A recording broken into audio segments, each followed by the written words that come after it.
SBI का जो दूसरा हमारा सेट प्रैक्टिस था बउआ, आज उसका डिस्कशन है। जो क्वेश्चन का PDF है वो नीचे डिस्क्रिप्शन में लिंक दिया गया है, आप लोग वहाँ से क्वेश्चन डाउनलोड कर सकते हैं। क्वेश्चन एक दिन पहले चाहिए तो हमारा जो टेलीग्राम चैनल है लर्न इंग्लिश, उसको भी आप ज्वाइन कर सकते हैं, उसका भी लिंक दिया हुआ है। अब चलिए डिस्कशन स्टार्ट करते हैं। और एक आप लोगों से बात ये कहना है कि आप लोगों में से बहुत लोगों ने मुझे अपना मार्क्स नहीं बतलाया कि सेट फर्स्ट में आप लोग के मार्क्स कितने आए हैं। तो जब आप लोग मार्क्स नहीं बताएंगे तो क्वेश्चन बउआ जी कैसे देना है, क्वेश्चन का लेवल मेंटेन करना है या क्वेश्चन का लेवल थोड़ा सा आसान करना है या उसको बढ़ाना है, कैसे पता चलेगा बताइए। तो प्लीज़ अपना मार्क्स बताइए, अंदाज़ा तो लगेगा ना, नहीं तो मैं तो ऐसे ही ब्लाइंडली कैमरा के सामने पढ़ाते जाऊँगा, समझ में आप लोग को नहीं आएगा तो क्या फ़ायदा है, मेरा भी मेहनत बेकार जाएगा। तो प्लीज़ मार्क्स बताइए, सीरियस होकर पढ़िए, समझ में नहीं आता है तो पूछिए और समझ में आता है तो वीडियोस को शेयर कीजिए, लाइक कीजिए, कमेंट कीजिए, बताइए कि कहाँ समझ में आया कहाँ नहीं आया। ठीक है, चलिए पढ़ाई को शुरू करते हैं। पहला इंस्ट्रक्शन हमारे पास है, read the given passage carefully and answer the questions that follow. ठीक है, देखते हैं। सबसे पहला बउआ जी हमारे पास एक लंबा चौड़ा तगड़ा पैसेज है, पैसेज आपको दिख रहा होगा। चलिए बहुत अच्छा, अब ध्यान से चीज़ों को समझा जाए। मैंने आपको पहले ही बतलाया था कि पैसेज बनाने में अप्रोच ज़्यादा ज़रूरी होता है, पूरी तरह पढ़ना ज़रूरी नहीं होता है। बात को समझिएगा, पैसेज बहुत टाइप के होते हैं। सबसे पहला आपके पास पैसेज होता है जिसमें डाटा होता है, तो डाटा वाला पैसेज बनाना हमने सीख लिया है, वो हमारे पिछले डिस्कशन के वीडियो में है, 2-3 जो आपका सेट 2 या 3 जो मैंने दिया था उसमें है। उसके बाद जो दूसरा हमारा वीडियो था जिसमें सिंगल पैराग्राफ होगा, SBI सेट 1 जो दिया गया था, इसके ठीक पहले जो डिस्कशन का वीडियो है, जो लोग नहीं देखे होंगे वो देख लेंगे, क्वेश्चन भी डाउनलोड कर लेंगे। उसमें सिंगल पैराग्राफ के पैसेज को बनाना सिखाया गया था।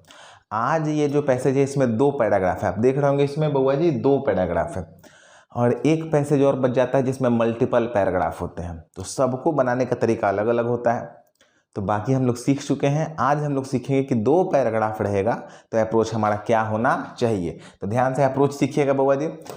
जब आपके पास 2 पैराग्राफ आता है बउआ जी, तो 2 पैराग्राफ जब आपके पास आएगा तो ध्यान से देखा जाएगा, पहले पैराग्राफ का इनिशियल 2 सेंटेंस, ठीक है, एकदम ध्यान में रखा जाएगा, और लास्ट का 1 या 2 सेंटेंस जरूर पढ़ना है।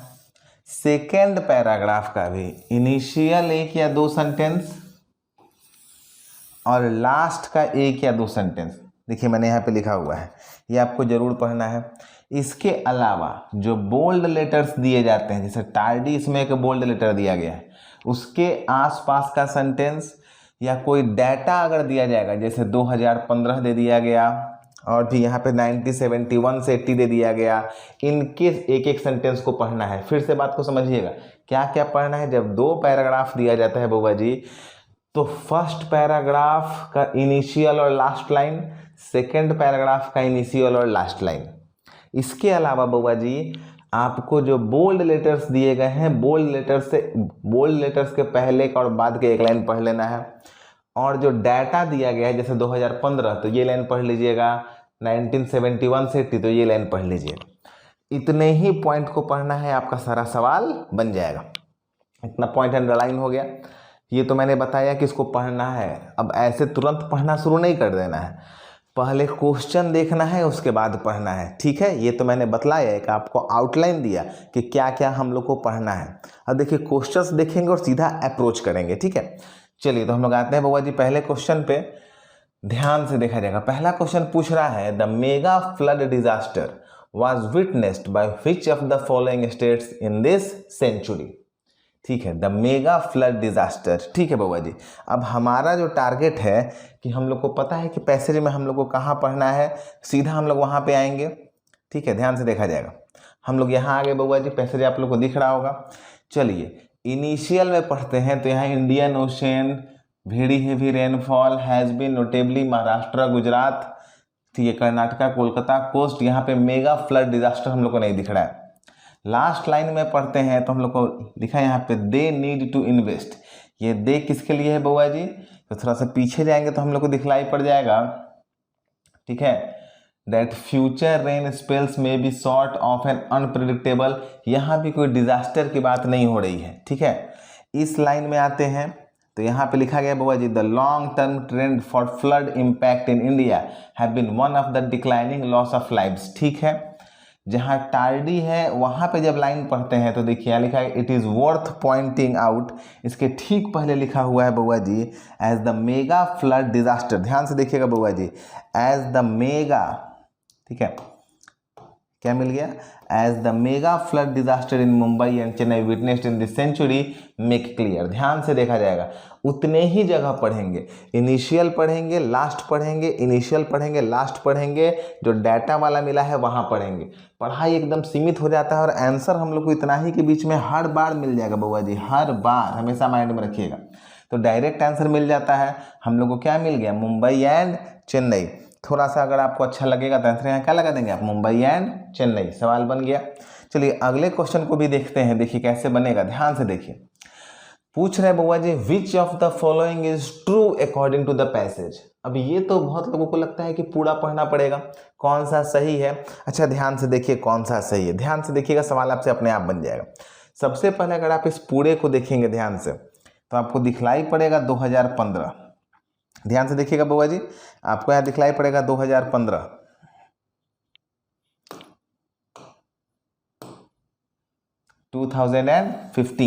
अच्छा 2015 वाला लाइन पहले पढ़ लेंगे, ठीक है, ध्यान से देखा जाएगा। अब अगर आप यहाँ से 2015 वाला लाइन पढ़ेंगे जहाँ पे लिखा हुआ था, तो वो यहाँ पे लिखा हुआ है, a normal Indian summer monsoon is bountiful, bountiful का अर्थ होता है सुंदर, overall, but as last year's flooding in Kerala and the Chennai catastrophe of 2015 showed, there can be a terrible cost in terms of lives and property lost and people displaced। अच्छा देखेंगे तो क्या यही लाइन यहाँ लिखा गया है, The last year's flooding in Kerala and the Chennai catastrophe of 2015 showed there can be a terrible cost in terms of lives and property lost and people displaced। मतलब सी तो पूरी तरह सही है बुआ जी। बुआ जी ध्यान से देखिए, बहुत देखने वाली बात है, सी सही है। आंसर में या तो अब ऑल ऑफ दीज है, सॉरी यहाँ पे जो क्वेश्चन पेपर मैंने आपको दिया था, आप पे मिस्टेक से नन ऑफ दीज लिखा गया था, तो मैंने इसको मैसेज किया था टेलीग्राम चैनल पर सुधारने के लिए। या तो ऑल ऑफ दीज होगा या फिर ओनली सी होगा, कोई भी एक और मैच कर लेना है, कोई भी एक और, ध्यान से देखा जाएगा। फिर समझिए, मैंने सबसे पहले इसमें से यही ऑप्शन क्यों पढ़ा, क्योंकि ये ऑप्शन ढूंढना मेरे लिए आसान था। इससे मालूम चला कि ये ऑप्शन सही है या गलत है। अब अगर ये ऑप्शन सही आ गए हैं बउआ जी, ध्यान से देखिएगा, अगर ये ऑप्शन आपके पास सही आ गया है, अब आपको जितना लाइन पढ़ने के लिए बोला गया है, अगर आप उतना ही लाइन पढ़ेंगे तो लास्ट लाइन आप ध्यान से पढ़िए, यहाँ पे क्या लिखा है, India must address its crippling cycles of drought and flood with redoubled vigour, लिखा गया है बुआ जी। सेम आप यहाँ पे मैच कर दीजिए बुआ जी, यहाँ पे क्या लिखा है, India must address its crippling cycles of drought and flood with redoubled vigour, same line match कर गया। शुरुआत या लास्ट, अच्छा लास्ट में नहीं मिलता तो शुरू में, मैंने तो आपको पहले ही बतलाया है ना कि हम लोग को शुरुआत लास्ट बस यही पढ़ना है, और जहाँ जहाँ डाटा दिया गया है बोल्ड लेटर दिया गया है। तो जब इतने बड़े पैसेज में ध्यान से देखा जाए, इतने बड़े पैसेज में हम लोग को जब पता है कि हम लोग को 2 लाइन ऊपर, 2 लाइन यहाँ पे, 2 लाइन यहाँ पे और 2 लाइन यहाँ पे पढ़ना है, और डाटा को पढ़ लेना है, तो पढ़ना कितना आसान हो जाता है और चीज़ें लगातार मैच हो जाती हैं। अब यहाँ पे बुआ जी हम लोग को सी भी सही है, डी भी सही है, कहीं पे भी बोथ सी एंड डी का ऑप्शन नहीं है। तो बोथ सी एंड डी का जब ऑप्शन नहीं है बुआ जी, तो आंसर क्या हो जाएगा, ऑल ऑफ दीज ही ना हो जाएगा, क्योंकि जब 2 सही निकल गया तो बाकी 2 तो पढ़ने की आवश्यकता ही नहीं है। ये हो सकता है कहीं लिखा होगा, लेकिन ढूंढने की आवश्यकता नहीं है। सवाल बन गया ना, समझ में आ रहा है कैसे बन रहा है। चलिए अगले क्वेश्चन पे आते हैं बुआ जी। सारा सवाल बनेगा, जितना बतलाया गया उतना ही से बन जाएगा। Select the title that best suits the passage among the following, इसमें से कौन सा टाइटल इस पे सबसे ज़्यादा सूट कर रहा है। तो अगर आप जितना पॉइंट आपको बतलाया गया है उतना पॉइंट आप पढ़ रहे हैं, तो आपको दिखलाई पड़ेगा कि यहाँ पे फ्लड का बात किया गया है, ठीक है, यहाँ पे थोड़ा सा फ्लड का बात किया गया है, यहाँ पे थोड़ा सा अगर आप आएंगे लास्ट में ध्यान से देखा जाए तो यहाँ पे लाइन दिया गया है ड्रॉट एंड फ्लड, हम लोग अभी जस्ट पढ़े हैं। तो यहाँ पे ड्रॉट और फ्लड दोनों के बारे में बात हो रहा है, तो हम लोग को ऐसा चाहिए, ऐसा हेडिंग चाहिए जो कि ड्रॉट और फ्लड दोनों के बारे में बात करे। तो ऐसा यहाँ पे देखा जाए, यहाँ पे लिखा गया National Disaster Management Authority, topic क्या है पता नहीं चल रहा है। Cycle of extreme on drought and flood, topic मिल गया। यहाँ पे लिखा है इनक्रोचमेंट ऑफ लेक, इसमें सिर्फ लेक का बात है, कहीं ड्रॉट का बात, सूखा का बात नहीं हो रहा है। इनक्रोचमेंट ऑफ लेक, इसमें भी कहीं सूखा का बात नहीं हो रहा है, नन ऑफ दिस। तो यही इकलौता ऐसा लाइन है जिसमें ड्रॉट और फ्लड दोनों आ रहा है। दूसरी बात, जब भी आपको हेडिंग लेना होगा तो शुरुआत और अंत के लाइन से लेते हैं। शुरुआत में टॉपिक मालूम चलता है, लास्ट में लेखक क्या कहना चाहता है वो मालूम चलता है। तो जो लास्ट लाइन होता है किसी भी पैराग्राफ का वो बहुत डिसाइडिंग होता है और हम लोग को मालूम चलता है कि लेखक वास्तव में कहना क्या चाहता है।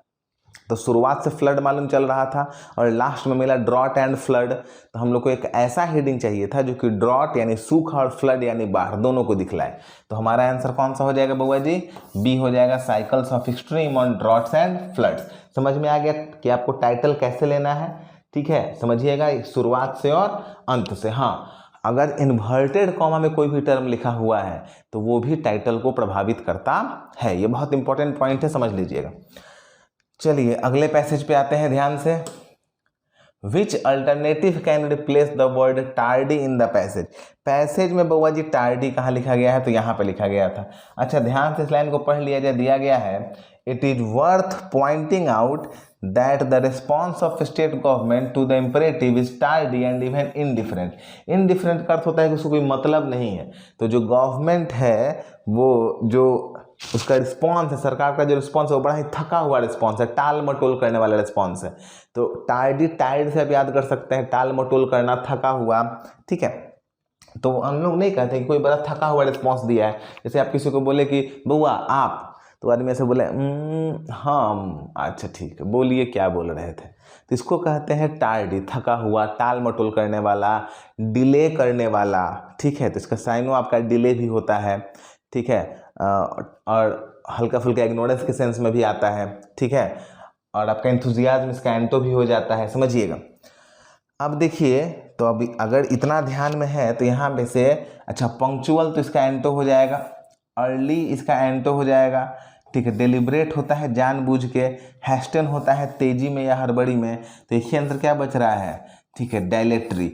ये वर्ड 2 बार हमारे सामने आ चुका है, मैंने कहा है, ठीक है। डायलेटरी वर्ड डिले से बना है, डिले से डायलेटरी। दूसरी बात, DIL, दिल से बना हुआ वर्ड है, तो ये निगेटिव जाएगा। जो आदमी अनप्रोफेशनल होता है, जो प्रोफेशनल तरीका से काम नहीं करता है, इमेच्योर होता है, ठीक है, उसको भी डायलेटरी कहा जाता है, ठीक है। हालांकि उसके लिए वर्ड होता है डिलिनेट, आपको पिछले वर्ड में पढ़ाया गया था डिलिनेट, तो DIL से वो वर्ड भी याद कर सकते हैं। अगर कहीं पे डिलिनेट लिखा हुआ है, ठीक है, तो वो हो गया अनप्रोफेशनल। और डायलेटरी क्या होता है? डिले करने वाला, टालने वाला। DIL, दिल से बना हुआ, दोनों वर्ड निगेटिव होता है।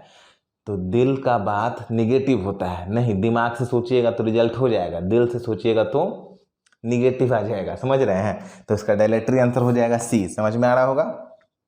चलिए अगले क्वेश्चन पे आते हैं।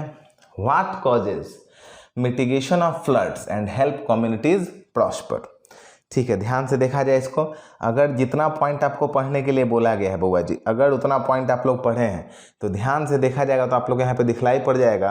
यहाँ पे एक वर्ड लिखा हुआ है, लास्ट लाइन, लास्ट सेंटेंस देखा जाए, scientific hydrology coupled with the traditional wisdom of saving water through large innovative structures. बस हल्का सा मैच कर दीजिए, सेम चीज़ यहाँ पे लिखा हुआ है बुआ जी, scientific hydrology coupled with the traditional wisdom of saving water through large innovative structures. तो आंसर क्या हो जाएगा? C बन गया। इजी, समझिएगा फिर ध्यान से, इजी वे में आंसर आपके सामने आ गया। जितना आपको बतलाया गया है बुआ जी एकदम उतना ही पढ़ना है। इनिशियल 2 लाइन, हो सकता है कि इस पैसेज में इनिशियल 2 लाइन से क्वेश्चन नहीं आया हो, लेकिन जब भी 2 पैराग्राफ का आपको पैसेज मिल जाए तो इतना जरूर पढ़िएगा। इसमें नहीं है, किसी ना किसी में मिल जाएगा। शुरुआत का 1 या 2 लाइन, लास्ट का 1 या 2 लाइन, दोनों पैराग्राफ का, चाहे पैराग्राफ कितना भी लंबा हो, और बीच में जो बोल्ड लेटर्स दिए गए हैं और जो डाटा दिया गया है उस लाइन को पढ़ लेना है।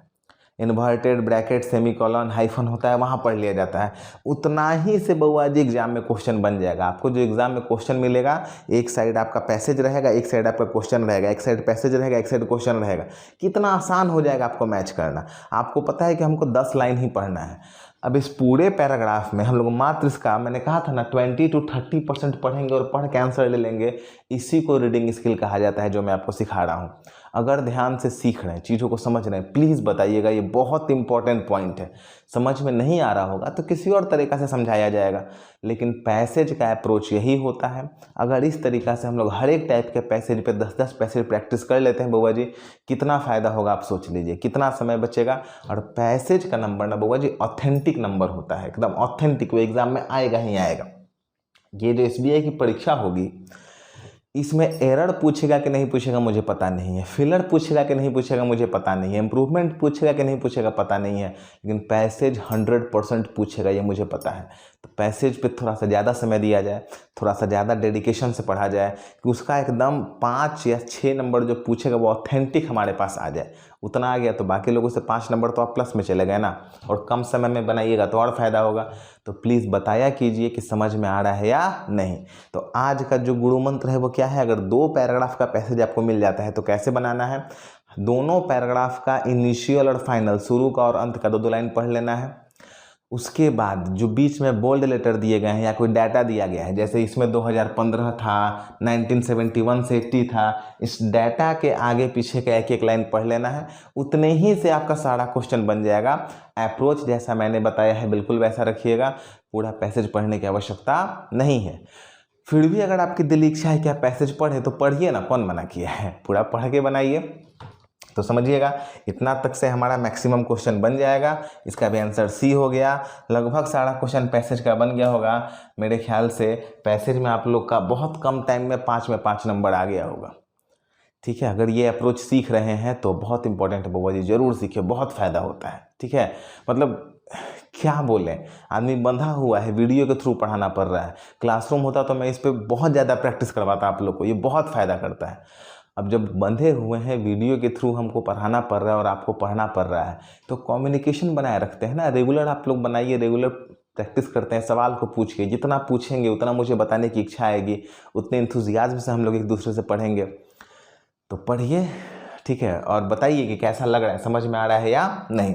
दूसरा क्वेश्चन का टाइप है देखा जाए, in each questions below a paragraph is given containing 3 blanks, 6 words are given. बउआ जी ध्यान देने वाली बात है, खाली स्थान कितना है 3, वर्ड्स कितने दिए गए हैं 6।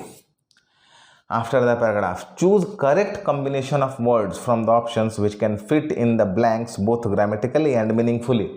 मतलब कि 3 खाली स्थान है और 6 वर्ड है, तो कोई भी 3 वर्ड एक्स्ट्रा है उसमें, उसको निकालना है। सीखिएगा, बहुत आराम से बनेगा, सीखिए बउआ जी, बहुत आराम से बनेगा। और अच्छा लगे तो चीज़ों को बताया भी कीजिए। ठीक है, क्लासरूम में तो आप लोग का एक्सप्रेशन देख के हम खुश हो जाते हैं कि आप लोग को समझ में आ रहा है, यहाँ तो एक्सप्रेशन नहीं दिख रहा है ना। ठीक है, चलिए बउआ जी देखिए इसको कैसे बनाया जाएगा, ध्यान से आराम से देखा जाए बउआ जी। इतना लंबा है, बहुत लोग इसको पूरा पढ़ेंगे नहीं, अप्रोच सीखिए। एन लगा है, एन के बाद खाली स्थान है, तो एन के बाद या तो एपिडेमिक हो सकता है, या फिर बउआ जी इंडेंजर्ड हो सकता है, या अलार्मिंग हो सकता है, 3 ही हो सकता है, ध्यान से। अब बउआ जी ध्यान से देखा जाएगा, ये है प्रोटीन डिफिशियंसी, सब्जेक्ट है, इज वर्ब है, यहाँ पे हम लोग को ऑब्जेक्ट चाहिए, वर्ब नहीं चाहिए, सब्जेक्ट वर्ब ऑब्जेक्ट, क्योंकि यहाँ से एक नया क्लॉज शुरू हो गया है। ठीक है, तो protein deficiency is alarming, is an alarming. जब एन लगा है तो यहाँ पे नाउन चाहिए ना बउआ जी, आर्टिकल नाउन के आगे लगता है, तो इसीलिए हमको क्या चाहिए, ऑब्जेक्ट चाहिए। अलार्मिंग जो है बउआ जी, ये वर्ब हो सकता है, ये एडजेक्टिव हो सकता है, ये नाउन नहीं हो सकता है। ध्यान से देखा जाएगा, वर्ब का तीसरा और चौथा रूप, फिर से याद रखिएगा, वर्ब का तीसरा और वर्ब का चौथा रूप ये एडजेक्टिव हो सकते हैं या वर्ब हो सकते हैं। वर्ब का तीसरा और चौथा रूप वर्ब के रूप में काम कर सकता है और एडजेक्टिव के रूप में काम कर सकता है। पार्टिसिपल का वीडियो अवेलेबल है, किसी ने नहीं देखा होगा तो प्लीज़ जाके देख लीजिएगा। वर्ब का तीसरा और चौथा रूप या तो एडजेक्टिव होगा या वर्ब होगा, नाउन कभी नहीं होगा। तो बउआ जी ये कट गया तीसरा रूप है, ये कट गया चौथा रूप है। देखिए ग्रामर कितना सहायता करता है, ग्रामर कितना हम लोग को बचाता है। ये वर्ब का तीसरा रूप है और ये वर्ब का चौथा रूप है, दोनों कट गए, क्योंकि आर्टिकल के बाद हम लोग को नाउन चाहिए, आर्टिकल के बाद क्या चाहिए, नाउन। तो जब ये नहीं होगा, ये नहीं होगा, तो बउआ जी ये जरूर होगा। अब आप में से बहुत लोग को लगा होगा कि मैंने ही बतलाया है कि अंत में आईसी लगा है तो ये एडजेक्टिव है, बिल्कुल एडजेक्टिव है, कोई दिक्कत नहीं है, लेकिन एडजेक्टिव के आगे, बहुत सारे एडजेक्टिव के आगे आर्टिकल लगा के उसको नाउन में इस्तेमाल कर सकते हैं। जैसे बउआ जी, I am the best, I am the best, best adjective है कि नहीं? एडजेक्टिव के आगे द लगा दिए कि नहीं? तो एडजेक्टिव के आगे आर्टिकल लग सकता है, वो नाउन की तरह काम कर सकता है। तो आई सी लगा है तो वो एडजेक्टिव है, उसके आगे आर्टिकल लगा सकते हैं, ठीक है, वो आपका काम करेगा नाउन की तरह। लेकिन भर्व का तीसरा या भर्व का चौथा रूप कभी नाउन की तरह काम नहीं करेगा। तो यहाँ पे क्या भरा जाएगा बउआ जी? ए। ध्यान से देखिए, फिर समझिएगा। अब यहाँ पे आंसर क्या हो जाएगा? ए। ए यानी कि एपिडेमिक। यहाँ पे सिर्फ और सिर्फ ए एपिडेमिक ही होगा। एपिडेमिक का अर्थ होता है महामारी, पेंडेमिक का अर्थ होता है सर्वव्यापी महामारी। ये दोनों वर्ड अभी बहुत ट्रेंड में चल रहे हैं और इन दोनों वर्ड में मैं एक वीडियो बना दूंगा ताकि आपको समझ में आए एपिडेमिक और पेंडेमिक में क्या फ़र्क होता है, ठीक है। अब देखिए, तो यहाँ पे ए भरा जाएगा, तो हम लोग इस ऑप्शन में से वो ऑप्शन चुनेंगे जिसका पहला वर्ड ए होगा। तो यानी कि आंसर ए होगा या आंसर सी होगा, क्योंकि दोनों में पहला ऑप्शन ए है। ध्यान से देखिएगा, दोनों में पहला ऑप्शन क्या है? ए है। बी कट गया बउआ जी और डी कट गया बउआ जी। अब ए सी ई है, ए डी ई है। देखेंगे कि सेकंड में सी भरना है, देखिए यहाँ पे सी भरना है या यहाँ पे डी भरना है। तो सेकंड में, अच्छा बउआ जी यहाँ लिखा है इजंट टेकन डैश बाई, ठीक है, ध्यान से देखा जाए। मोस्ट, ठीक है, ध्यान से देखा जाए। टेकन क्या है? भर्व है बउआ जी। भर्व के बाद खाली स्थान है और यहाँ बाई लगा हुआ है, तो भर्व के बाद भर्व की क्वालिटी बताने के लिए एडवर्ब का इस्तेमाल करेंगे। सी में बउआ जी लिखा है, ध्यान से देखा जाएगा, इंडेंजर्ड, और डी में बउआ जी लिखा है सीरियसली। अब आप ही सोचिए कि इजंट टेकन इंडेंजर्ड होगा कि इजंट टेकन सीरियसली होगा। भर्व के बाद भर्व की क्वालिटी को बताने के लिए किसका इस्तेमाल होता है? एडवर्ब का, एडवर्ब का इस्तेमाल होता है, ठीक है। तो यहाँ पे आंसर क्या हो जाएगा? डी, यानी कि ए के बाद डी चाहिए, ए के बाद डी चाहिए, तो हमारा आंसर कौन सा हो जाएगा बउआ जी? सी, ए डी ई। पहला में ए बढ़ाएगा, दूसरा में डी बढ़ाएगा, तीसरा में ई बढ़ाएगा, बन गया। कम से कम पढ़ेंगे, सीधा आंसर ले लेंगे। कैसे पढ़ें? एन के बाद हम लोग को नाउन चाहिए, तो नाउन से ऑप्शन ए ले लिए। ए ऑप्शन से दो ही ऑप्शन स्टार्ट है, या तो ए अथवा सी। फिर दोनों में देखेंगे दूसरा ऑप्शन क्या है, यहाँ पे सी है, यहाँ पे डी है। सी इंडेंजर्ड है और डी क्या है आपका? सीरियसली है। आप ही बताइए, इंडेंजर्ड या तो वर्ब होगा या एडजेक्टिव होगा? वर्ब के बाद कभी दूसरा वर्ब आएगा? टेकन तो खुद वर्ब है, वर्ब के बाद दूसरा वर्ब तो कभी आएगा नहीं। अच्छा, वर्ब के बाद कभी एडजेक्टिव आएगा? वर्ब के बाद तो एडजेक्टिव आएगा नहीं। तो इंडेंजर्ड तो कट गया, तो क्या आएगा? सीरियसली आएगा, तो आंसर लग गया। समझ में आ गया होगा, जो लोग थोड़ा बहुत भी इंग्लिश पढ़ रहे होंगे मन से, उनको समझ में आ गया होगा। तो इसका आंसर क्या हो गया? क्लियर हो गया, सी। चलिए अगला क्वेश्चन बनाएंगे और समझने का प्रयास कीजिए बउआ जी। देखिए, अब इसमें आपका अप्रोच क्या होगा, आपका आंसर क्या होगा, आप लोग अपना समझ लीजिएगा। मैं बतलाता हूँ इसको कैसे बनाया जाएगा। चलिए ध्यान से देखा जाए, exercise has to be dash with. बउआ जी ध्यान से देखा जाएगा, यहाँ पे हम लोग को एक ऐसा वर्ड भरना है, एक ऐसा वर्ड भरना है जो विथ को सपोर्ट करे। आप बताइए, attached, coupled, pressing, non critical, non urgent, well versed. Class में कई बार बोला गया है कपल्ड विथ होता है। कपल्ड क्या होता है? विथ होता है। अटैच्ड टू होता है, अटैचमेंट विथ होता है, याद रखा जाएगा। अटैच्ड टू होता है, अटैचमेंट विथ होता है, अटैच्ड टू होता है, लेकिन कपल्ड अपने साथ हमेशा विथ लेता है। क्लास में भी कई बार बताया गया है बेंट ऑन, कपल्ड विथ, ये बिल्कुल फिक्स वर्ड है, ठीक है। बैंक ऑन, ये फिक्स वर्ड है, ये कभी चेंज नहीं होते हैं। तो सीधा कपल्ड विथ, तो ये तो श्योर है कि यहाँ पे कपल्ड आंसर होगा। तो 1 में बी लगाएंगे। बी से कितना ऑप्शन है बउआ जी? यहाँ नीचे देखिए, 1 में कौन सा ऑप्शन लगेगा? बी, ऑप्शन बी लगेगा, कपल्ड। बी से कितना ऑप्शन है बउआ जी? एक ही ऑप्शन है, आंसर बी लगा दीजिए, बन गया। कितना ऑप्शन के शुरुआत में बी था? एक में ही, बन गया। पूरा नहीं पढ़ना पड़ा ना। पैटर्न, अप्रोच, मुझे नहीं पता कि इस अप्रोच से कितने लोग सवाल को बनाए होंगे, लेकिन जो बनाए होंगे वो बिल्कुल सही कर रहे हैं। अप्रोच इसी को कहा जाता है, अप्रोच ऐसा ही होता है। क्लियर है बउआ जी? चलिए अगले क्वेश्चन पे आते हैं।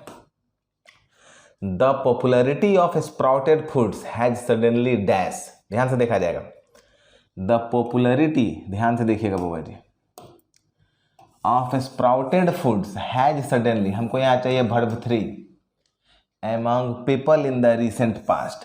अच्छा, स्प्राउटेड फूड तो समझ रहे होंगे, जैसे अंकुरित चना हो गया, अंकुरित मूंग हो गया, या फिर कोई भी चीज़ जो अंकुरित होता है, उसका पॉपुलैरिटी जो है वो सडनली अचानक से डैश हुआ है लोगों के बीच में। आप बताइए बढ़ा है या घटा है? अगर आपको इसमें भी कन्फ्यूज़न है कि क्लियर नहीं हो रहा है बढ़ा है या घटा है, तो थोड़ा सा आप इसको आगे ध्यान से देखिएगा तो आपको दिखाई पड़ेगा sprouted foods have become everyone's first choice. तो फर्स्ट चॉइस हो गया होगा तो बढ़ा होगा, तो हम लोग को वहाँ पे बढ़ने वाला वर्ड चाहिए, वर्ब का तीसरा रूप, हैज के बाद वर्ब का तीसरा रूप आता है। तो या तो आंसर सर्ज्ड होगा या आंसर पर्ज्ड होगा। शायद किसी को भी दुनिया में ये वर्ड पता होगा, सर्ज का अर्थ होता है राइज, याद कर लीजिएगा। कुछ वर्ड बहुत बेसिक होता है जो याद करना होता है, राइज, ठीक है, क्लियर। सर्ज का अर्थ होता है राइज, RISE, बहुत तेजी से बढ़ना। और पर्ज का अर्थ होता है क्लीन, साफ सफाई करना, ठीक है। ड्विंडल का अर्थ होता है कम करना, ठीक है, कम होना। और आपका बर्गोन का अर्थ होता है बढ़ना, इसका भी अर्थ होता है राइज। और ट्रेमेंडस का अर्थ होता है शानदार, PT का अर्थ होता है स्लिम, याद रखिएगा सारा वर्ड, ठीक है। सर्ज का अर्थ हो गया राइज, पर्ज का अर्थ हो गया क्लीन, ड्विंडल का अर्थ हो गया फॉल या फिर लड़खड़ाना, वीक, ठीक है, कमज़ोर होना भी होता है ड्विंडलिंग, ठीक है। बर्गोनिंग का अर्थ भी होता है राइज, तेज़ी से बढ़ना। ट्रेमेंडस का अर्थ होता है शानदार, मार्वलस होता है, मैं हिंदी में लिख देता हूँ शानदार, याद कर लीजिएगा। और पिटीट का अर्थ होता है स्लिम, याद हो गया सारा वर्ड। सर्ज बहुत कॉमन सा वर्ड है, राइज, तो श्योर है कि वहाँ पे तो ए होना चाहिए। कौन कौन सा ऑप्शन ए से स्टार्ट है वो हुआ, तो या तो ए अथवा डी, आंसर या तो ए होगा या डी होगा। अब दूसरा डिसाइड करेगा, यहाँ पे सी है और यहाँ पे डी है, सेकेंड ऑप्शन। अच्छा, यहाँ पे लिखा गया है दिस डैश डिमांड, डिमांड के आगे हमको एडजेक्टिव चाहिए, तो सी में लिखा है वो ड्विंडलिंग डिमांड और डी में लिखा है बर्गोइनिंग डिमांड। आप बताइए यहाँ पे कोई चीज़ बढ़ रहा है, ग्रो कर रहा है, तो उसका डिमांड यहाँ घटेगा कि बढ़ेगा? बढ़ेगा ना जी। तो बर्गोइनिंग का अर्थ क्या होता है? बढ़ना, तो इंक्रीजिंग डिमांड, तो यहाँ पे बर्गोइनिंग होना चाहिए, यानी कि यहाँ पे डी होना चाहिए ना। तब तो आंसर आपका क्लियर हो गया। तो ए और डी, यानी कि आंसर आपका डी हो गया, ए, डी और ई बन के तैयार हो गया ना। कैसे बना, ध्यान में आया? यहाँ पे डी आ रहा है और यहाँ पे ए आ रहा है, तो ए और डी तो क्लियर हो गया। तीसरा पढ़ने की आवश्यकता ही नहीं है, किस किस ऑप्शन में ए और डी है, तो सिर्फ ऑप्शन डी में ना ए और डी है, तो ए डी से लेके लगा दिए। तीसरा क्यों पढ़ के सर दर्द? समझ में आ रहा है कैसे बन रहा है? ये इजी, एकदम इजी तरीका से बन रहा है। थोड़ा सा अप्रोच मन से लगाइएगा ना तो समझ में आ जाएगा कि क्वेश्चन पे अप्रोच कैसे होता है। और ये बहुत कॉमन से वर्ड है, आपको सारा वर्ड नहीं जानना था, सिर्फ आप सर्च वर्ड जानते तो बन जाता। सर्च बड़ा कॉमन सा वर्ड है, सर्च का अर्थ होता है राइज, ठीक है। चलिए अगले क्वेश्चन पे आते हैं बउआ जी। टाइम कितना हो गया बउआ जी? 27 मिनट का वीडियो हो चुका है। देखिए कितना आराम से बनेगा। देखिए इस क्वेश्चन में एक एरर है बउआ जी, क्वेश्चन जहाँ का है उस क्वेश्चन में एरर था, इस क्वेश्चन को सुधार लिया जाए, ठीक है।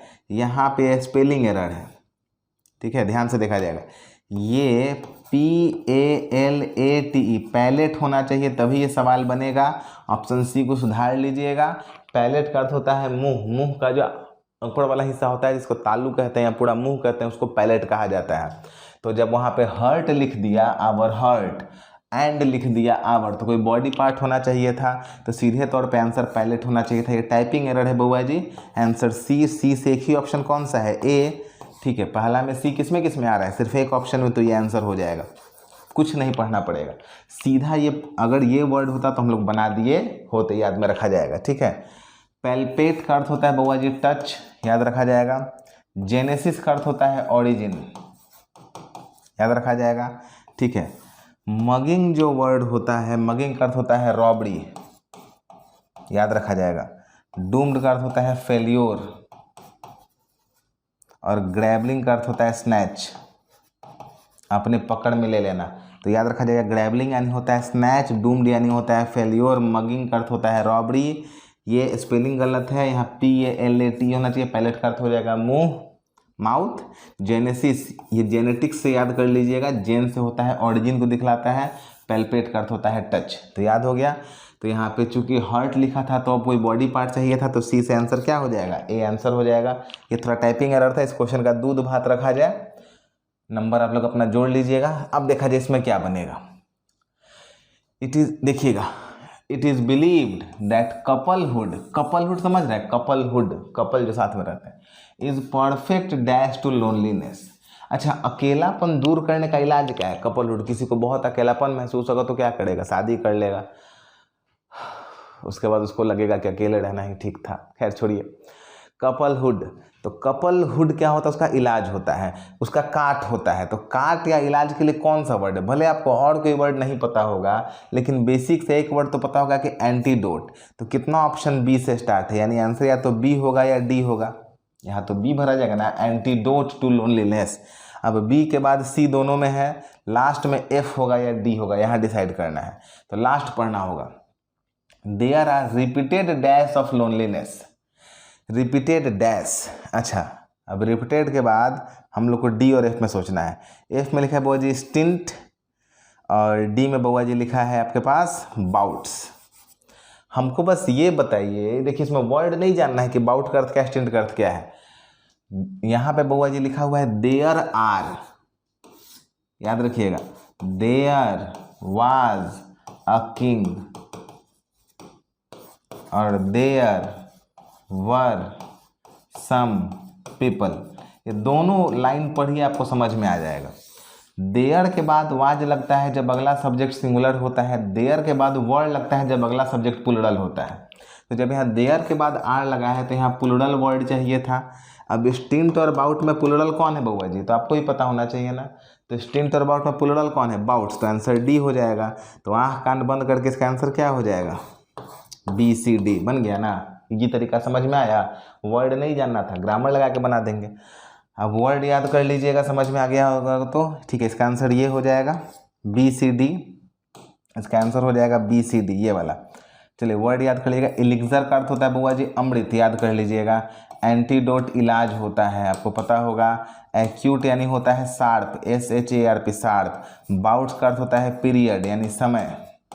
स्टिंट का भी अर्थ होता है पीरियड या समय। और श्रिल, श्रिल वर्ड देखिए मेरे दिमाग से निकल रहा है, ठीक है। श्रिल का एग्जैक्ट अर्थ क्या होता है? श्रिल, अच्छा इस वर्ड को आप लोग देख लीजिएगा, जस्ट अभी मेरे दिमाग में नहीं आ रहा है, ठीक है। इस वर्ड को देख लीजिएगा, थोड़ा सा अलग तरह का वर्ड होता है श्रिल, ठीक है। क्लियर, एक बार देख लीजिएगा प्लीज़। चलिए अगले पे आते हैं।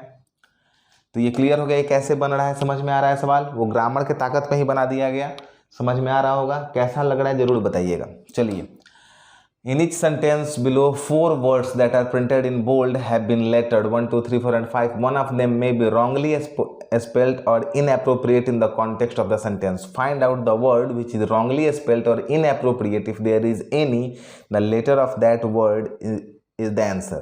If all the words which are printed in bold are correctly spelled and appropriate in the context of the sentence, mark 5 as the answer. That is all correct. आसान सा चीज़ है, या तो स्पेलिंग गलत है या वर्ड गलत है, या तो स्पेलिंग गलत है या वर्ड गलत है। जैसे ध्यान से देखा जाएगा, यहाँ पे बुआ जी लिखा है फ्रीक्वेंटली, FREQUENTLY, एकदम सही है। आगे लिखा है फैसिलिटीज, इसका स्पेलिंग गलत है बुआ जी, क्या होना चाहिए था? सॉरी, फैसिलिटीज का स्पेलिंग क्या होना चाहिए था बुआ जी? फैसिलिटीज में होना था FACILITIES। देखिए यहाँ पे TES लिख दिया है ना, इसका आंसर क्या हो जाएगा? बी हो जाएगा। इजीली सवाल बन गया। ये सब तो आप लोगों से बन जाता होगा। अब देखिए इसमें क्या बनेगा, इसमें सारा स्पेलिंग सही है। इसमें दिक्कत ये है कि यहाँ पे वर्ड बुआ जी लिखा है एडिशनल। एडिशनल तो बुआ जी एडजेक्टिव है ना, जिसके अंत में AL आता है वो क्या एडजेक्टिव है। और एडजेक्टिव के बाद लिख दिया है फिर पर्सनल। दिक्कत है ना बुआ जी, एडजेक्टिव के बाद तो नाउन आना चाहिए ना। तो यहाँ पे पर्सनल नहीं, यहाँ पे पर्सन होना चाहिए था। क्या होना चाहिए था? Additional person. This outlet of the startup company is expected to employ additional person. Additional adjective है, पर्सन होना चाहिए था, लिख दिया है पर्सनल। तो गलती यहीं पे है, तो आंसर क्या हो जाएगा? डी हो जाएगा। समझ में आ रहा होगा। चलिए बेहतर, अगले क्वेश्चन पे आते हैं। इन ऑर्डर टू कॉन्फ्रॉन्ट, कॉन्फ्रॉन्ट एकदम सही है, सामना करना। द थ्रेट, थ्रेट का अर्थ होता है चैलेंज या धमकी। Of global warming, it is imperative, imperative का अर्थ होता है जरूरी, ठीक है, याद रखा जाएगा। इंपरेटिव का अर्थ होता है जरूरी। That we work all together, गलत है बुआ जी, याद रखा जाएगा। दो वर्ड, एक वर्ड होता है टुगेदर, TOGETHER, टुगेदर का अर्थ होता है साथ, याद हो गया। दूसरा वर्ड बोझ याद कर लीजिएगा, all together, ALTOGETHER, all together का अर्थ होता है कंप्लीटली, याद रखा जाएगा। जैसे the problems has been completed all together, the problems have been completed all together, मतलब कंप्लीटली प्रॉब्लम्स को समाप्त कर दिए गए। तो जहाँ कंप्लीटली पूरी तरह से का चर्चा आएगा वहाँ पे ऑल टुगेदर लगाया जाएगा, जहाँ पे साथ का चर्चा आएगा वहाँ पे टुगेदर लगाया जाएगा। तो यहाँ पे तो साथ का चर्चा है ना, हम लोग एक साथ काम करना होगा, तो ऑल टुगेदर नहीं होना चाहिए, यहाँ पे टुगेदर होना चाहिए। तो गलती डी में हो जाएगा, ये जरूर लिख लीजिएगा, बहुत इंपॉर्टेंट होता है। ठीक है, लाउड अलाउड में क्या फ़र्क होता है, टुगेदर ऑल टुगेदर में क्या फ़र्क होता है, सब बहुत इंपॉर्टेंट पॉइंट्स है, छोटे छोटे पॉइंट्स है जिनसे एग्जाम में नंबर कटता है। चलिए यहाँ पे देखा जाए, देखिए इस वर्ड में एरर है, ये वर्ड है वो जी डी, ये वर्ड है डिलिमिटेशन। ठीक है, डिलिमिटेशन ध्यान से रखा जाएगा। अब आपको डिलिमिटेशन लिखना होगा तो डी प्लस लिमिट लिखिएगा, और लिमिट में क्या लगाइएगा, ATION लिखिएगा, डिलिमिटेशन, डिलिमिटेशन, DLIMIT ATION। यहाँ पे क्या लिखा गया है, MITT, तो गलती यहीं पे है ना, एक टी होना चाहिए था, डिलिमिटेशन मतलब लिमिट से उसको बाहर निकालना। चलिए बन गया। अब देखा जाए, द बेंच एग्रीड, एग्रीड एकदम सही है, टू वेट एंड वॉच एकदम सही है, द गोइंग्स ऑन सही है, the valley for a fourth night, बउआ जी फोर्थ नाइट नाम का वर्ड नहीं होता है, वर्ड जो होता है four night, FORTNIGHT, fourth night होता है। फोर्थ नाइट का अर्थ होता है 2 वीक, 2 सप्ताह, यानी आप 15 दिन भी कह सकते हैं, 14 या 15 दिन। हाफ मंथ को भी कहा जाता है फोर्टनाइट, हाफ मंथ या 2 सप्ताह के समय को भी फोर्टनाइट कहा जाता है। क्लियर है? चलिए, तो यहाँ पे आंसर क्या हो जाएगा हमारा, डी। क्लियर है, समझ में आ रहा होगा? थोड़ा सा फास्ट करना पड़ रहा है बाबा जी, थोड़ा सा हमेशा वीडियो लंबा हो जा रहा है डिस्कशन का, इसीलिए, लेकिन समझिएगा, मैं उम्मीद करता हूँ समझ जाएंगे आप लोग। Each question has a sentence divided into 4 parts, 1 part has an error। ठीक है, कॉमन एरर है, बनाना है, बन गया। चलिए देखा जाए, फॉर द, और यहाँ पे क्या किया गया, कॉमन एरर है बुआ जी, और नीचे उसका सही वाक्य दिया है, तो सही वाक्य चुनना है।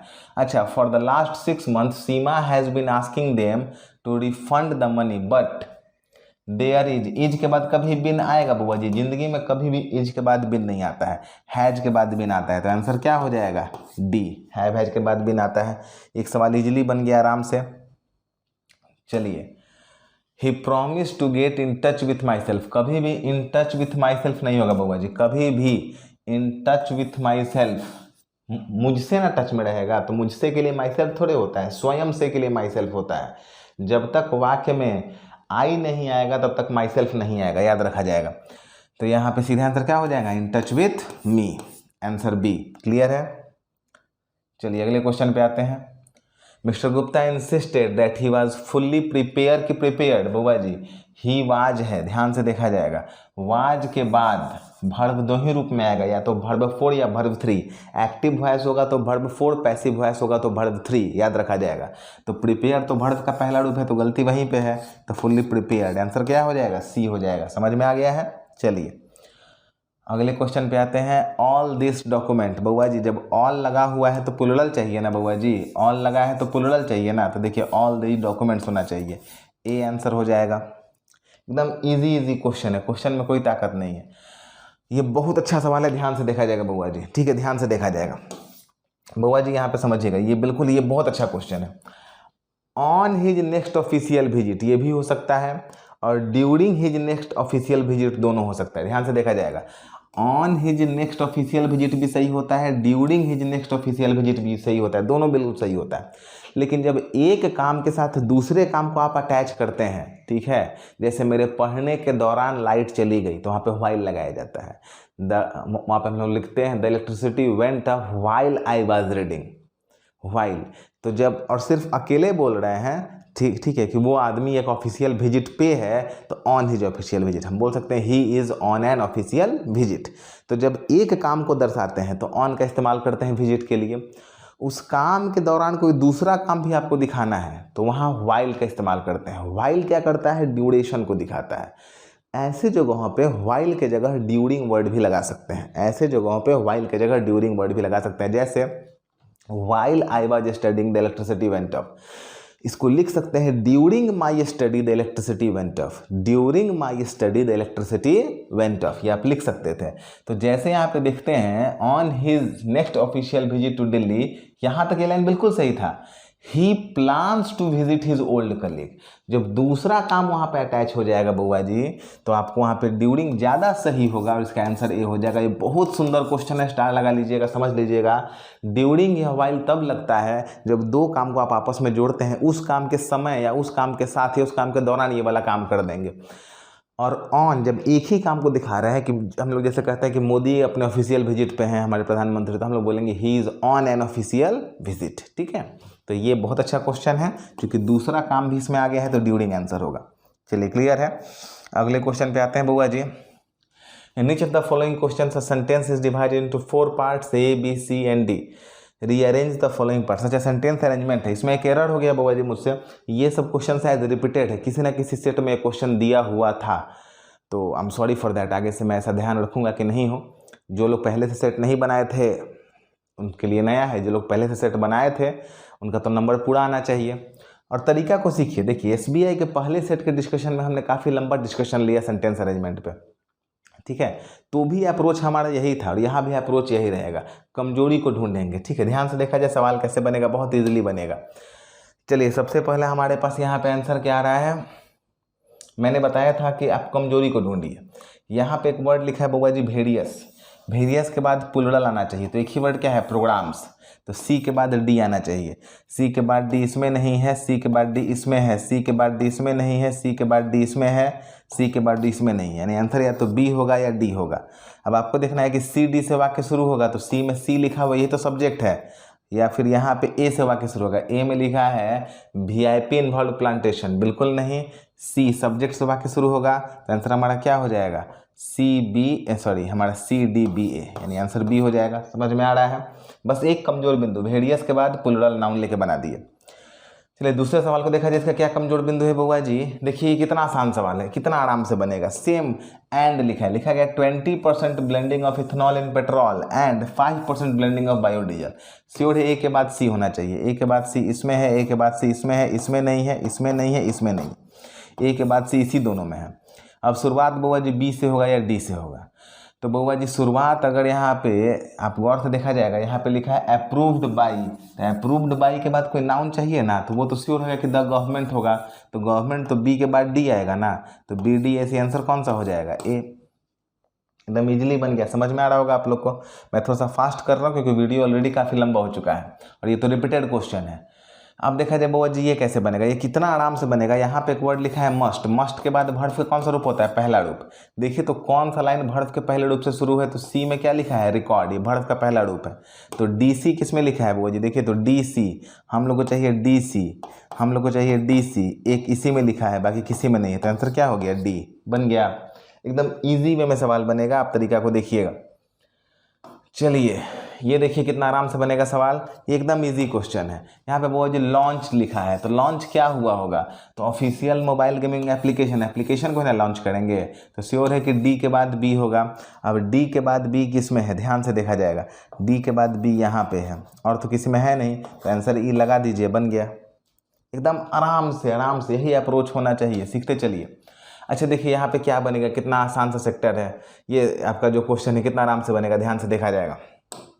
यहाँ पे वो जो लिखा है एंड फार्म सेक्टर्स, ठीक है, तो ये श्योर है ना, यहाँ पे लिखा रहेगा, ठीक है, rates of household industries and farm sectors and available resources in, अच्छा रिवर्स लेक्स। अब रिवर्स और लेक्स के बाद क्या आना चाहिए, एंड स्ट्रीम्स, ये तो श्योर है ना कि लेक के बाद स्ट्रीम आएगा, तो ए के बाद डी आना तो एकदम सही है। अब ए के बाद डी इसमें है, इसमें नहीं है, इसमें नहीं है, इसमें नहीं है, इसमें है। अब आंसर बी से शुरू होगा, बी होगा या ई होगा। अब सी में लिखा है इट मेजर्ड, ठीक है, और बी में लिखा है ट्रेंड्स। अच्छा ट्रेंड्स से तो कभी वाक्य शुरू नहीं होगा, देखिए बी से ये लिखा है ना, ट्रेंड्स से तो वाक्य शुरू नहीं होगा, ट्रेंड्स तो वर्ब है ना, सब्जेक्ट चाहिए, तो इट तो प्रोनाउन है, तो सी वाला आंसर हो जाएगा। तो ई आंसर लग गया, इजीली बन के सामने आ गया। देखिए मैं पढ़ नहीं रहा हूँ, मैं उसके कमज़ोर बिंदु और ग्रामर को यूज़ कर रहा हूँ, थोड़ा सा तेज़ी में पढ़ा रहा हूँ, उम्मीद करता हूँ समझ में आप लोग को आ रहा होगा, नहीं आएगा तो बताइएगा। चलिए अगला क्वेश्चन देखा जाए। 4 sentences are given which forms a meaningful paragraph, 4 sentences are logical connected, 1 sentence is out of the context, find the odd sentence. वो यहाँ पे ऑड सेंटेंस ढूंढना है, बड़ा ही आसान होता है, ध्यान से देखा जाएगा, थोड़ा सा इजीली इसको सीखिए कैसे बनेगा। मुझे यहाँ ध्यान से देखा जाए, इस लाइन में लिखा है billions of dollars are expected to be invested. अच्छा, पैसा खर्च करने का बात कर रहा है। यहाँ लिखा है social media is everywhere and marketers are planning to take full advantage by placing more budget. अच्छा, मोर बजट, बजट में क्या होता है, पैसा खर्च करने की बात होती है, जो देश का बजट बनता है, दोनों में पैसा खर्च करने का बात हो रहा है। यहाँ लिखा है but the question that needs to be asked is all this money is being spent wisely. अच्छा, ये भी पैसा खर्च करने की बात हो रहा है। और यहाँ पे लिखा है when a brand has earned the respect of consumer and are followed 43% are positive of receiving message from that brand. ध्यान से देखा जाएगा, सब में खर्च होने का बात हो रहा है, ABC में, D में आने का बात हो रहा है, तो आंसर इसका क्या हो जाएगा, डी लॉजिकली अलग सेंटेंस है, इसी को कहते हैं लॉजिकली अलग कर देना, जो सेंटेंस के साथ मिल नहीं रहा है। अब ये तीनों मिलके कहानी बना देगा, लेकिन ये नहीं बनाएगा। समझिएगा, अगले क्वेश्चन पे आपको समझ में आएगा, ज़्यादा ईजी इसको बनाना है। अच्छा, इस सवाल को देखा जाए ध्यान से, यहाँ पे बउआ जी ध्यान से देखा जाएगा, यहाँ पे एक लाइन लिखा हुआ है now you might have heard of the next chap. ठीक है, इसका कुछ समझ में नहीं आ रहा है। यहाँ पे बउआ जी लिखा है they are the finest in their respective field their areas of expertise, किसी प्लूरल के बारे में बात हो रहा है। यहाँ लिखा है बउआ जी it is always a strange life threatening form of sport only those not in their right mind to try it. अच्छा, ये भी किसी ना किसी प्लूरल की बात हो रही है। While is a part of an elite force of over 600 brand agents, यहाँ भी कोई प्लूरल आया है, इसमें भी प्लूरल आया है, यहाँ भी प्लूरल है, यहाँ भी प्लूरल है, इसमें कोई प्लूरल नहीं है, देख रहे हैं, तो सीधे तौर पे यहाँ पे यू भी सिंगुलर फॉर्म में है। ठीक है, तो इसका आंसर क्या हो जाएगा, ए ऑड हो जाएगा, लगा दिया गया। समझ रहे कितना आराम से बनेगा, बस तीन में कोई एक रिलेशन ढूंढ लेना है, चौथा अपने आप इलॉजिकल हो जाता है, उसको हटा दिया जाता है। इजी, एकदम इजीली बनेगा। चलिए अगला क्वेश्चन देखा जाए। अच्छा, इसमें ध्यान से देखा जाएगा बहुत इजी तरीका से। इंडियंस का बात हो रहा है बउआ जी, इक्विटी का बात हो रहा है, यहाँ इंडियंस का बात हो रहा है, इक्विटी का बात हो रहा है, यहाँ पे इंडियंस का बात हो रहा है, इक्विटी का बात हो रहा है। दिस मस्ट चेंज, हाँ दिस मस्ट चेंज, ये तो क्लियर नहीं हुआ किसके लिए हुआ, ध्यान से देखा जाएगा, बन जाएगा, बन गया। वेरी लिटिल इन इक्विटी, यहाँ इक्विटी के बारे में काफ़ी कमी की बात हो रहा है। यहाँ बोला in the case of equities retain investors have to rely on the kindness of brokers. गौर से देखिएगा, ब्रोकर के काइंडनेस पे आपको भरोसा करना होगा, इक्विटी आपके भरोसे की चीज़ नहीं है। इक्विटी के बारे में निगेटिव बात है, ये भी इक्विटी के बारे में निगेटिव बात है। यहाँ देखा जाए this would encourage long term investment and channelize saving in the productive financial asset of equities. ये इक्विटी के बारे में पॉजिटिव सेंटेंस है, तो ये निगेटिव है, ये निगेटिव है, तो न्यूट्रल सेंटेंस है, पॉजिटिव निगेटिव पता ही नहीं चल रहा है, तो ऐसे सेंटेंस को नहीं काटा जाता है। अब आंसर आपका ये निगेटिव निगेटिव मैच कर जाएगा और आंसर इसका क्या हो जाएगा, बी, क्योंकि वो इक्विटी के बारे में पॉजिटिव बात बोल रहा है। पहला सेंटेंस इक्विटी के बारे में निगेटिव है, तीसरा भी इक्विटी के बारे में निगेटिव है, सिर्फ दूसरा इक्विटी के बारे में पॉजिटिव है, हटा दिया गया। समझ में आ रहा है बउआ जी, समझने का कोशिश कीजिएगा, बन जाएगा। चलिए इसके बाद एक क्वेश्चन और है, इसका आंसर क्या होगा, ध्यान से देखा जाएगा बउआ जी। अगर अच्छा आप इसको अपने अप्रोच से बनाएगा, मैं आपको इसका आंसर बता देता हूँ। इसका आंसर होगा बी। मैंने जो तरीका बताया है उस तरीका को आप लगा के देखिएगा कि आप इसको ऑड कर पा रहे हैं या नहीं कर पा रहे हैं। अगर ऑड हो रहा है तो आप समझ में आ रहा है इसका आंसर, अगर आपका बी आ रहा है तो, नहीं आ रहा है तो ट्राई कीजिए, नहीं तो फिर हमसे कमेंट करके पूछिएगा, मैं उसको आपको डिस्कस करूंगा कि ये कैसे अलग हो गया है। चलिए इसका आंसर आप देखिए तो बउआ जी आपसे क्या आने वाला है। ठीक है, prime minister Narendra Modi has promised concrete steps to fight inflation. ध्यान से देखा जाए यहाँ पर मोदी जी का तारीफ हो रहा है। Not only ensure better returns of farmers, farmers का बात हो रहा है, फार्मर्स का बात हो रहा है, एग्रीकल्चर का बात हो रहा है। अच्छा, फार्मर एग्रीकल्चर, ये तो अंधा गुंगा भी बना देगा, तो आंसर क्या होना चाहिए, ए। बन गया बउआ जी। और भी क्वेश्चन है, देखा जाए, नहीं है, मतलब पूरा 30 क्वेश्चन डिस्कस हो गया बउआ जी। उम्मीद करते हैं कि इस 30 क्वेश्चन में आप लोग का 25 नंबर मिनिमम आना चाहिए था। क्वेश्चंस में कोई ताकत नहीं था, क्वेश्चन बहुत आसान थे। मैं डिस्कशन थोड़ा फास्ट कर रहा हूँ क्योंकि मुझे लग रहा है कि 1.5 घंटे की वीडियो हो रही है तो आप लोग देख नहीं पा रहे हैं। ठीक है, बहुत लोग उसको कम देख रहे हैं, कमेंट्स भी कम कर रहे थे। इस बार समझ में आया होगा। अगला सेट जल्द आपके सामने रहेगा और कम्युनिकेशन बनाए रखिए और सेट का लेवल कैसा करना है ज़रूर बताइएगा। समझ में नहीं आएगा तो उस पर डिस्कस किया जाएगा ना बउआ जी, क्वेश्चन छोड़ा थोड़ा ही जाएगा।